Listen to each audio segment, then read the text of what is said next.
warahmatullahi wabarakatuh. Shalom, Om Swastiastu, Namo Buddhaya, dan salam kebajikan. Halo semuanya, perkenalkan, nama saya Clarista Ingriani.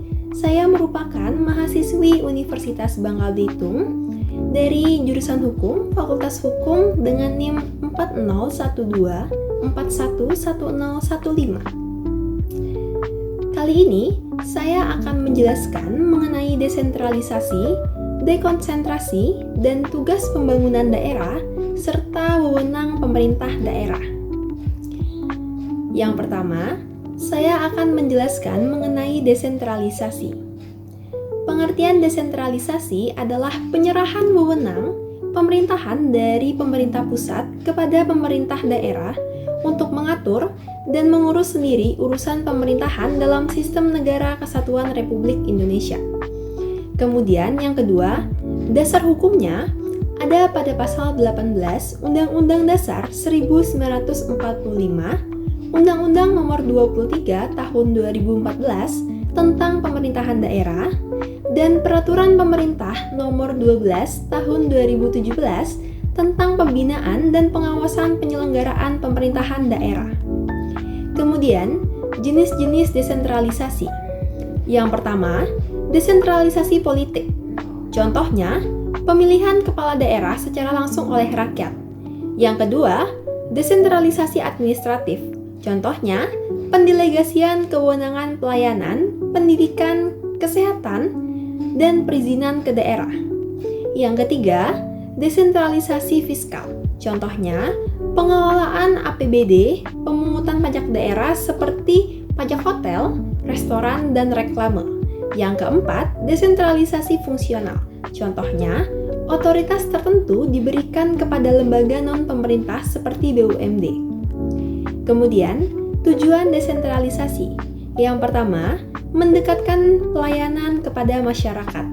Yang kedua, memberdayakan daerah agar mandiri. Yang ketiga, mempercepat pembangunan daerah. Yang keempat, meningkatkan demokratisasi pemerintahan. Yang kelima, mengurangi beban pemerintah pusat. Selanjutnya, prinsip-prinsip desentralisasi.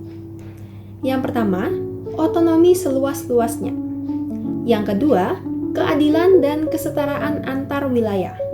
Yang ketiga, efisiensi dan efektivitas pelayanan publik. Yang keempat, akuntabilitas dan transparansi. Dan yang kelima, partisipasi masyarakat dalam pengambilan keputusan. Selanjutnya, keuntungan desentralisasi. Yang pertama, meningkatkan inovasi daerah.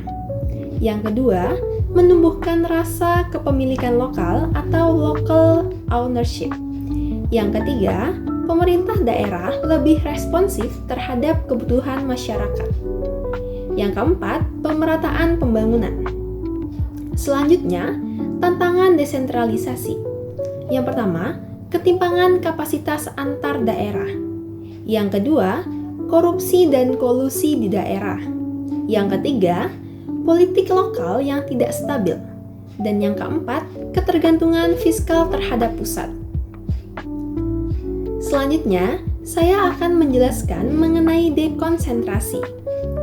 Dekonsentrasi adalah pelimpahan wewenang dari presiden sebagai kepala pemerintahan pusat kepada gubernur sebagai wakil pemerintah pusat atau kepada instansi vertikal lainnya di daerah.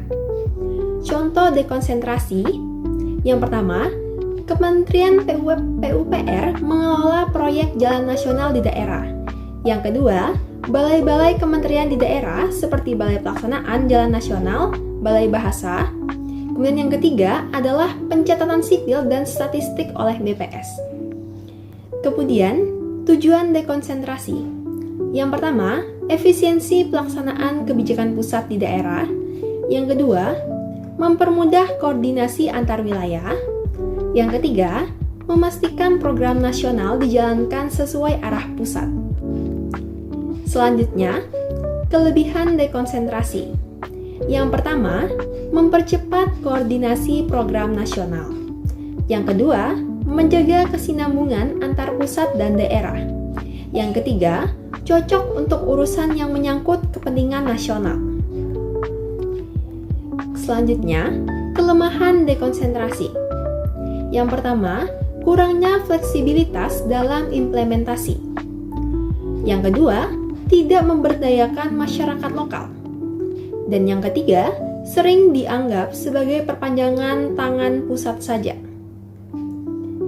Bentuk pelaksanaan dekonsentrasi. Yang pertama, unit pelaksana teknis daerah atau UPTD, contohnya Balai Bahasa, Dinas dan Dinas Kehutanan Provinsi. Yang kedua, pejabat vertikal di daerah, seperti Kepala Kantor Kementerian Agama, Kabupaten atau Kota.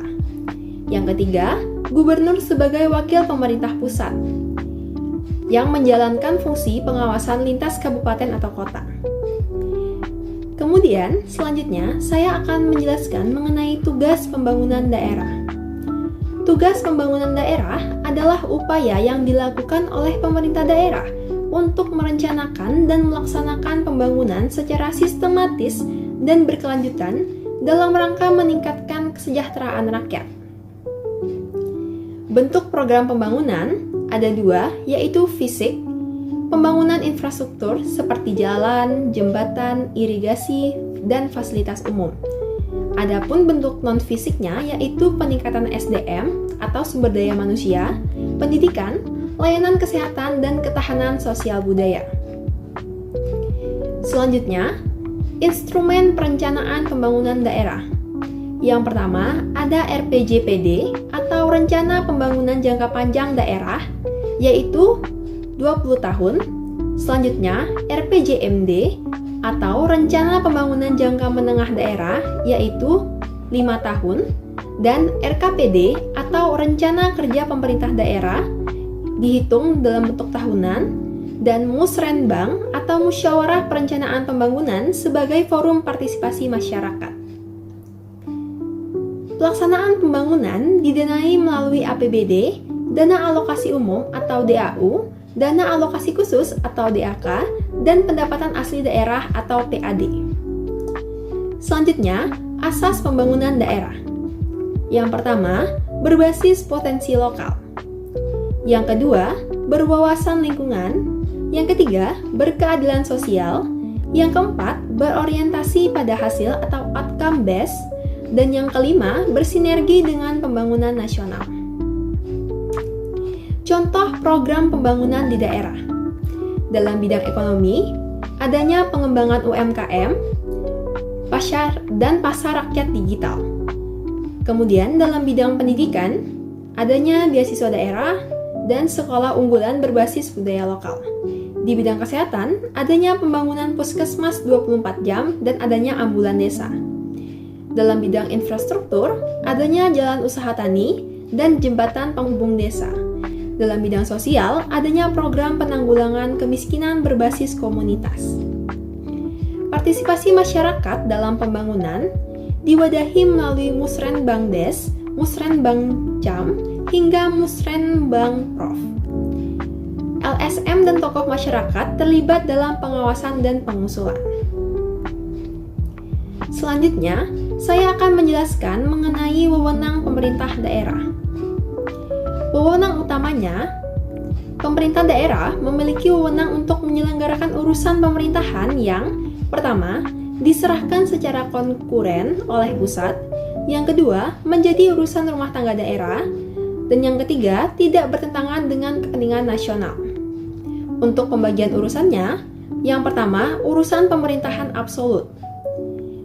Urusan ini tetap menjadi kewenangan pusat, seperti politik luar negeri, pertahanan, keamanan, justisi, agama, dan moneter. Yang kedua, urusan pemerintahan konkuren atau dibagi antara pusat dan daerah. Ada urusan wajib pelayanan dasar seperti pendidikan, kesehatan, pekerjaan umum, perumahan, ketentraman, dan sosial. Ada urusan wajib non-pelayanan dasar, yaitu ketenagakerjaan, lingkungan hidup, koperasi, dan sebagainya. Adapun urusan pilihan disesuaikan dengan potensi dan karakteristik daerah seperti kelautan, pariwisata, dan peternakan, serta pertanian. Contoh wewenang khusus.